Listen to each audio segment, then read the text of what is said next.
Niin, mä oon Kyllösen Ville, Konesilta Oyn perustaja ja yrittäjä ja meidän toimialana on uusien ja käytettyjen maanrakennuskoneiden kauppa ja ollaan täällä Maxpossa nyt 3. kertaa paikalla ja tällä kertaa meillä on täällä näytillä laaja valikoima Kupotan maanrakennuskoneita, kuormaajia ja pienkaivinkoneita ja sitten sen lisäksi on Hudik, ruotsalainen yhdistelmäkone maahantuonti, joka meillä on ollut viime vuodesta lähtien.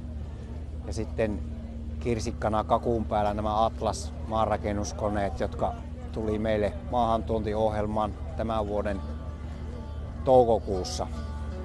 Ja Konesilta on tunnettu käytetyn koneen monimerkkitalona, johon sisältyy palveluihin huolto- ja varaosapalvelut ja myös koneiden modifiointi, eli toimitamme merkittävän määrän vuositasolla suoalustaisia kaivinkoneita, joita käytetään erikoisolosuhteissa.